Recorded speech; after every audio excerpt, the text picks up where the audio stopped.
Assalamualaikum, salam semangat untuk anak-anak hebat. Hai, ketemu lagi di kelasnya Bu Ita. Belajar sejarah jadi asyik.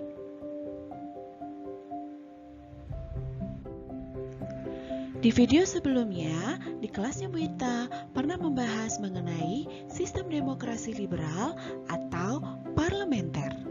Dalam bahasan tersebut, kita membahas mengenai 7 kabinet dan program kerja serta pencapaiannya. Kemudian, kita juga membahas kebijakan ekonomi yang pernah diterapkan pada masa demokrasi tersebut. Pada kesempatan ini, kita akan membahas mengenai demokrasi terpimpin yang pernah diterapkan di Indonesia pada tahun 1959 sampai dengan tahun 1965.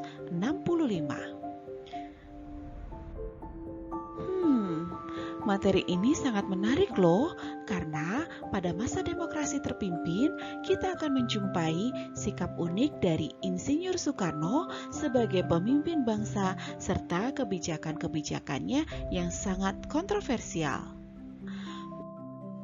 Wah, semakin kepo kita ya. Yuk, supaya lebih jelas, stay tune ya guys di kelas Bu Ita. Belajar sejarah jadi asyik.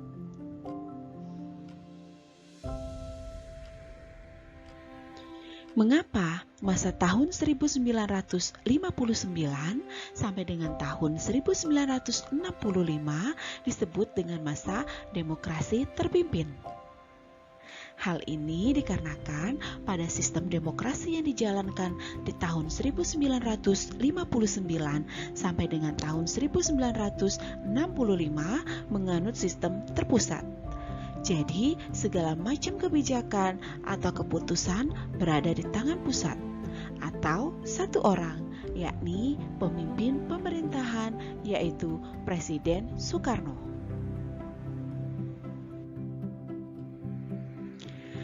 Mengapa bangsa Indonesia menerapkan demokrasi terpimpin pada pemerintahannya?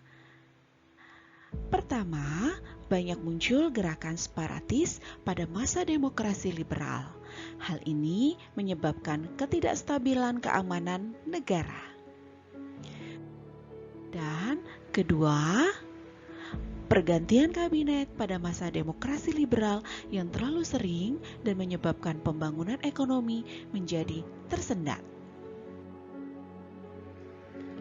Latar belakang ketiga, kegagalan konstituante dalam menyusun Undang-Undang Dasar yang baru guna menggantikan Undang-Undang Dasar sementara 1950. Alasan keempat adalah munculnya Dekret Presiden 5 Juli tahun 1959 yang dicetuskan oleh Presiden Soekarno. Lalu, apa tujuan diterapkannya sistem demokrasi terpimpin? Menggantikan sistem demokrasi liberal yang dianggap sudah tidak lagi stabil serta meningkatkan kekuasaan presiden pada waktu itu sebagai pemegang kekuasaan tertinggi. Supaya kalian tidak bingung mengenai sistem demokrasi terpimpin dengan sistem demokrasi lainnya yang pernah diterapkan di Indonesia, maka kalian simak ya ciri-ciri demokrasi terpimpin berikut.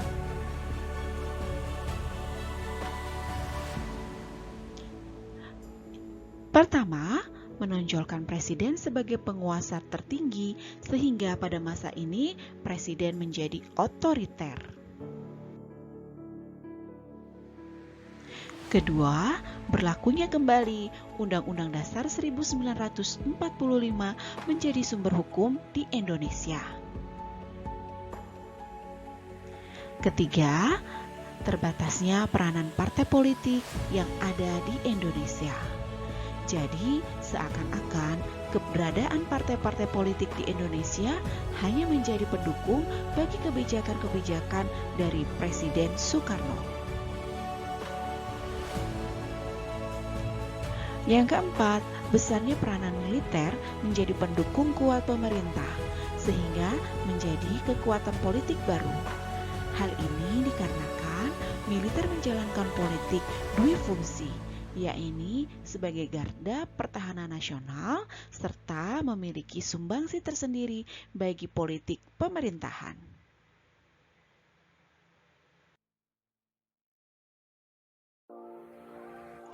5. Semakin berkembangnya paham komunis di Indonesia, sehingga hal ini berdampak pada dukungan kuat dari PKI sebagai pendukung setia Presiden Soekarno.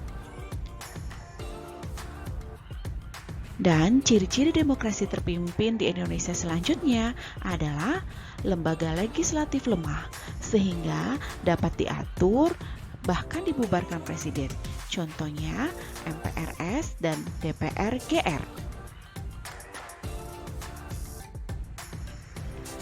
Ciri-ciri demokrasi terpimpin selanjutnya di Indonesia adalah politik luar negeri yang keras dalam memihak blok timur. Hal ini bisa terlihat dengan ilustrasi di gambar berikut.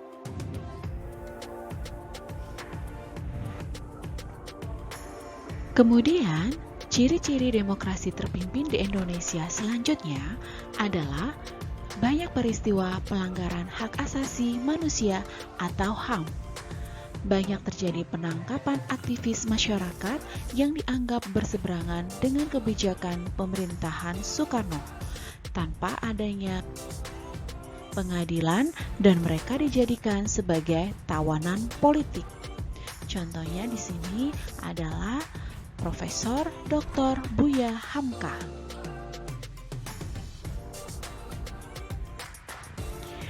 Pada era demokrasi terpimpin, sangat terkenal dengan kebijakan Presiden Soekarno yang sangat kontroversial, yang terkesan sangat memaksakan dan tidak sesuai dengan kondisi ekonomi dan keadaan sosial masyarakat pada masa itu, yang mengalami kembang kempis dalam menata kehidupan berbangsa dan bernegara.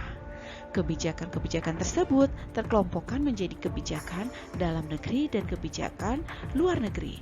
Antara lain, yang pertama adalah membentuk Majelis Permusyawaratan Rakyat Sementara atau MPRS.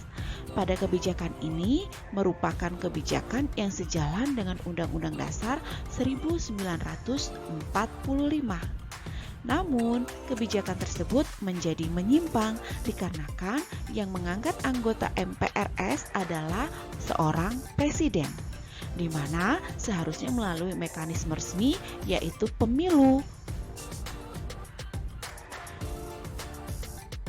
Kebijakan yang menyimpang selanjutnya yang kedua adalah membentuk Dewan Pertimbangan Agung Sementara atau DPAS. Sebetulnya, pada kebijakan ini merupakan kebijakan yang sejalan dengan Undang-Undang Dasar 1945. Lembaga ini memiliki kedudukan setara dengan Presiden dan berfungsi sebagai lembaga penasehat Presiden. Namun, kebijakan tersebut menjadi menyimpang dikarenakan yang menjadi ketua dalam lembaga tersebut adalah Presiden Soekarno sendiri. Bisa kalian bayangkan ya, jika ketua DPAS adalah Soekarno dan ketua tersebut harus menasehati Presiden Soekarno sendiri. Jadi lucu ya guys.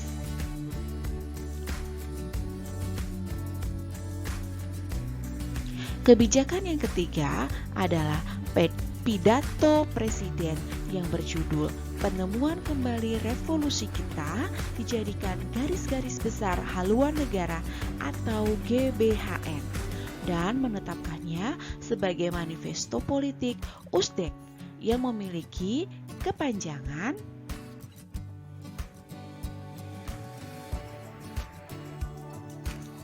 U adalah Undang-Undang Dasar 1945. S. Sosialisme Indonesia. D. Demokrasi terpimpin. Hal ini menjadi menyimpang dikarenakan kepemimpinan negara terpusat pada satu orang, yaitu Presiden Soekarno. E adalah ekonomi terpimpin. Hal ini menjadi menyimpang dikarenakan kepemimpinan negara terpusat pada satu orang, yaitu Presiden Soekarno. Sedangkan K adalah kepribadian Indonesia.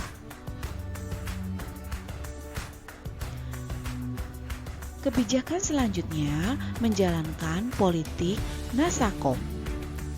Pada politik ini, Presiden Soekarno memiliki gagasan menyatukan berbagai elemen dalam masyarakat, yaitu nasionalis, agama, komunis. Hal ini sangat bertentangan dengan ketiga paham tersebut, karena nasionalis, agama tidak dapat disatukan dengan paham komunis. Selanjutnya adalah membubarkan Dewan Perwakilan Rakyat atau DPR hasil pemilu pertama yang diadakan pada tahun 1955 pada tanggal 4 Juni 1960. Dikarenakan DPR dan Presiden Soekarno terlibat perbedaan pendapat mengenai rancangan anggaran pendapatan dan belanja negara atau RAPBN. DPR menolak rancangan tersebut dan akhirnya Presiden Soekarno membentuk DPR-GR atau Dewan Perwakilan Rakyat Gotong Royong. Dan kabar buruknya, kebijakan pembentukan DPR-GR menjadi kebijakan menyimpang yang bertentangan dengan Undang-Undang Dasar 1945. Dikarenakan anggota yang duduk dalam lembaga tersebut ditunjuk oleh Presiden Soekarno. Kebijakan selanjutnya adalah membentuk Badan Perancang Pembangunan Nasional atau Bappenas dan Dewan Perancang Nasional atau Depernas, ditunjuk sebagai Dewan Penanganan Ekonomi Nasional. Upaya perbaikan perekonomian Indonesia dilakukan dengan membentuk Dewan Perancang Nasional atau Depernas pada tanggal 15 Agustus 1959 yang dipimpin Muhammad Yamin. Depernas kemudian menyusun program kerjanya berupa pola pembangunan nasional yang disebut sebagai pola pembangunan semesta berencana, dengan mempertimbangkan faktor pembiayaan dan waktu pelaksanaan pembangunan. Pola pembangunan semesta dan berencana terdiri atas blueprint tripola, yaitu proyek pembangunan, pola penjelasan pembangunan, dan pola pembiayaan pembangunan. Pada tahun 1963, dibentuk Badan Perancang Pembangunan Nasional atau Bappenas yang dipimpin Presiden Soekarno sebagai pengganti Depernas. Tugas Bappenas adalah menyusun rencana pembangunan jangka panjang maupun jangka pendek. Kebijakan selanjutnya adalah membentuk Front Nasional sebagai satu-satunya organisasi yang memperjuangkan cita-cita proklamasi. Kebijakan ini juga menyimpang karena tidak sesuai dengan Undang-Undang Dasar 1945 terkait dengan kebebasan berserikat dan berkumpul. Selanjutnya, kita akan membahas mengenai kebijakan luar negeri demokrasi terpimpin di Indonesia. Kebijakan luar negeri yang dianut pada masa demokrasi terpimpin masih menganut politik bebas aktif. Namun, dalam perjalanannya ternyata masih didapati kebijakan-kebijakan kontroversial yang dikeluarkan oleh Presiden Soekarno. Tentunya, kebijakan tersebut bertentangan dengan Undang-Undang Dasar 1945 sebagai dasar negara. Antara lain, Indonesia sebagai penggagas lahirnya Gerakan Non-Blok atau GNB. Gerakan Non-Blok adalah gerakan yang lahir di era Perang Dingin, tepatnya pada tahun 1961. Negara-negara berkembang bekas jajahan Barat yang baru merdeka tergabung di dalamnya. karena mereka tak ingin memihak Amerika Serikat maupun Uni Soviet. Tak hanya menjadi anggota, Indonesia juga adalah salah satu negara penggagas gerakan non-blok. Pertanyaan untuk kalian, sebutkan negara-negara dan tokoh yang mewakili negara tersebut sebagai penggagas GNB. Kedua, di manakah pertemuan GNB 1 diselenggarakan? Oke, kita lanjut. Kebijakan luar negeri demokrasi terpimpin di Indonesia. Yang kedua adalah Indonesia membagi kekuatan politik dunia menjadi dua, yaitu NEVO dan OLDEVO. NEVO adalah New Emerging Force, yaitu negara-negara yang tergabung di blok timur yang cenderung menganut paham komunis dan sosialis serta fasis. Sedangkan OLDEVO adalah Old Established Force, yaitu negara-negara yang tergabung di blok barat yang cenderung menganut paham liberal kapitalis. Kebijakan politik luar negeri yang dibentuk Presiden Soekarno cenderung menyimpang karena tidak sesuai dengan pembukaan Undang-Undang Dasar 1945 yang menganut politik bebas aktif. Dalam kebijakan ini, Presiden Soekarno lebih condong ke negara-negara NEVO.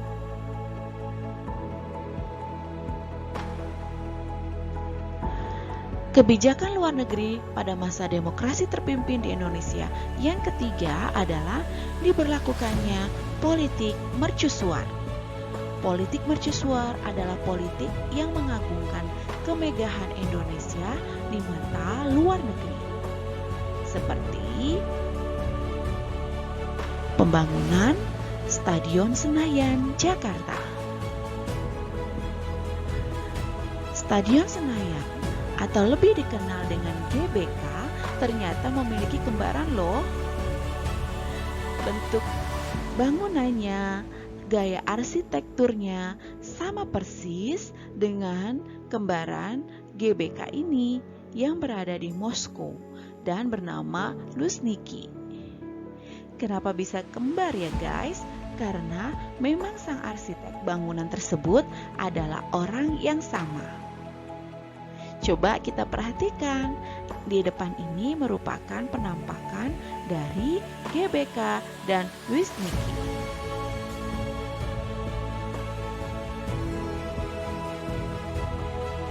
Selanjutnya adalah penyelenggaraan pesta olahraga negara-negara NEVO di Jakarta yang disebut GANEVO.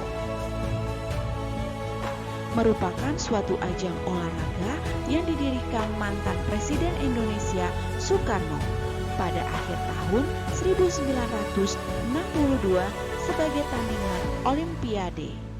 GANEVO diselenggarakan selama 12 hari, kurang lebih ada 51 negara peserta yang turut bertanding dalam 20 cabang olahraga.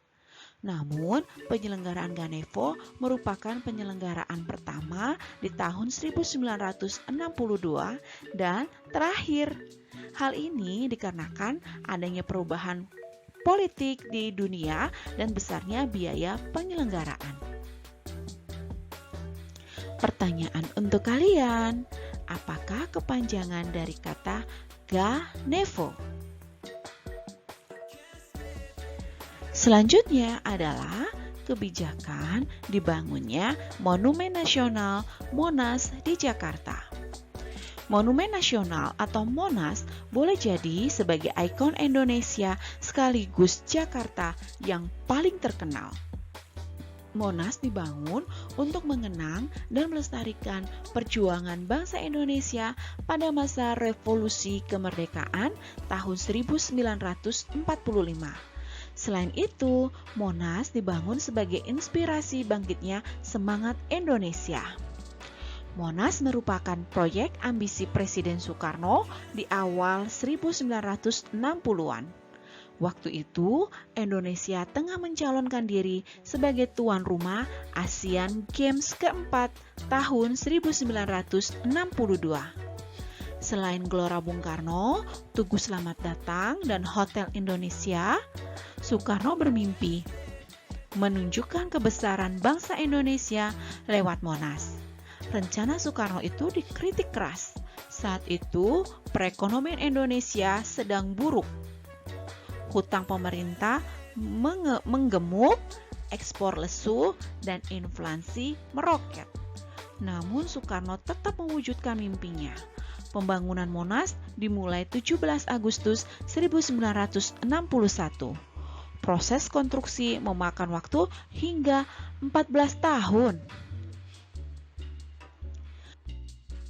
Kebijakan selanjutnya adalah pembangunan jembatan Ampera di Palembang. Jembatan yang berada di ibu kota Provinsi Sumatera Selatan dikenal dengan nama Jembatan Bung Karno. Jembatan ini dibangun pada tahun 1962. Jembatan ini adalah jembatan yang paling panjang di Asia Tenggara. Namun, Jembatan Bung Karno diganti menjadi Jembatan Ampera yang merupakan kependekan dari Jembatan Amanat Penderitaan Rakyat. Pergantian nama jembatan ini karena adanya gejolak politik yang terjadi di wilayah Indonesia. Dahulu kala, jembatan ini dapat terangkat kapal dengan tinggi 44,5 meter dapat melewati jembatan ini ketika jembatan dinaikkan. Lambat laun, fungsi ini diberhentikan karena arus lalu lintas yang melewati bagian atas jembatan ini.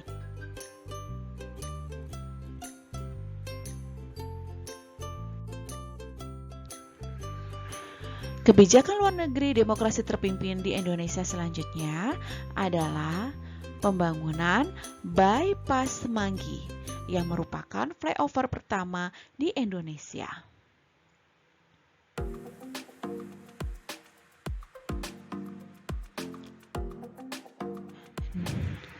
Dan selanjutnya adalah kebijakan luar negeri demokrasi terpimpin di Indonesia adalah konfrontasi dengan Malaysia. Presiden Soekarno menganggap bahwa Federasi Malaysia merupakan proyek neokolonialisme, imperialisme, neokolin Inggris yang sangat membahayakan revolusi Indonesia. Oleh karena itu, Soekarno ingin Indonesia harus mencegah berdirinya Malaysia. Untuk mewujudkan cita-citanya, Presiden Soekarno mengumumkan Dwi Komando Rakyat atau Dwi Kora pada tanggal 3 Mei 1964 di Jakarta. Setelah dikeluarkannya Dwi Kora, dibentuklah suatu komando penyerangan yang diberi nama Komando Mandala Siaga atau Kolaga di bawah pimpinan Marsikal Madya Umar Dhani.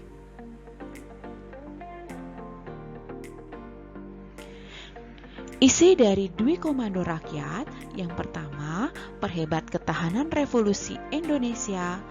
Kemudian yang kedua, bantulah perjuangan rakyat di Malaysia, Singapura, Sarawak, dan Sabah untuk menggagalkan negara boneka neokolim Malaysia. Kebijakan luar negeri demokrasi terpimpin di Indonesia selanjutnya, akhirnya Indonesia memutuskan keluar dari Perserikatan Bangsa-Bangsa atau PBB. Penyebab utama Indonesia keluar dari PBB adalah diterimanya Malaysia sebagai anggota Dewan Keamanan atau DK tidak tetap di PBB. Saat Malaysia resmi menjadi anggota DK tidak tetap PBB, Presiden Soekarno kemudian berpidato di depan sidang umum PBB dengan judul Membangun Dunia Kembali. Pada saat itu, PBB tetap menerima Malaysia menjadi anggota DK. Atas dasar keputusan PBB tersebut, pada tanggal 7 Januari 1965, dengan terpaksa Presiden Soekarno memutuskan Indonesia keluar dari PBB. Secara resmi, keluarnya Indonesia dari PBB dinyatakan oleh Menlu Subandrio. Keputusan Soekarno dengan keluarnya Indonesia dari PBB membuat Indonesia semakin terkucil dari pergaulan internasional. Hal ini tentunya sangat merugikan dan sangat disayangkan.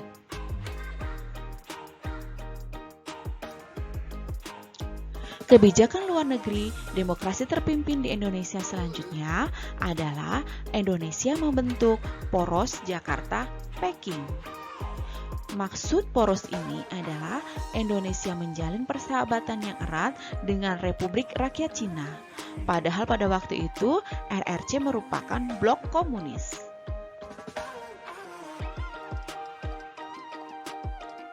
Akhir dari demokrasi terpimpin.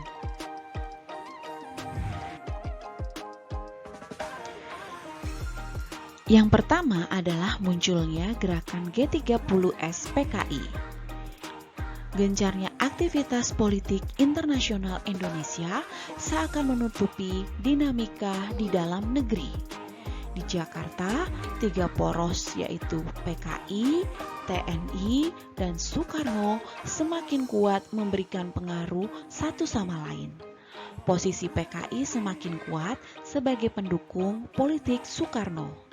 Di sisi lain, menggiatkan upaya di akar rumput, salah satunya mengusulkan angkatan kelima dengan mempersenjatai buruh tani sebagai bentuk bantuan atas panggilan revolusi Soekarno. Hal ini menimbulkan ketidaksenangan di kalangan TNI yang menganggap PKI sudah melampaui batas partai politik biasa. Muncullah informasi yang menyatakan bahwa antara PKI atau TNI sedang mempersiapkan kudeta pemerintahan. Karena ketidaksenangan tersebut, tanggal 30 September 1965 malam, sebuah aksi yang diduga dilakukan oleh PKI menewaskan 7 perwira tinggi TNI di Jakarta. Akhir demokrasi terpimpin di Indonesia, penyebab yang kedua adalah dikeluarkannya Surat Perintah 11 Maret atau Super Semar.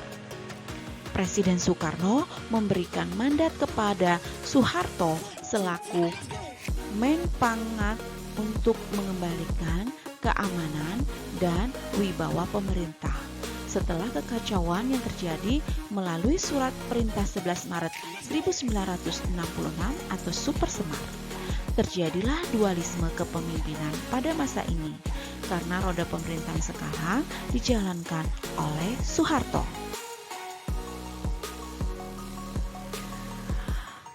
Faktor akhir demokrasi terpimpin di Indonesia selanjutnya adalah ditolaknya pidato pertanggungjawaban dari Presiden Soekarno, yaitu Nawaksara. Presiden Soekarno menyampaikan pidato pertanggungjawaban yang diberi judul Nawaksara pada sidang MPRS tanggal 10 Januari 1967.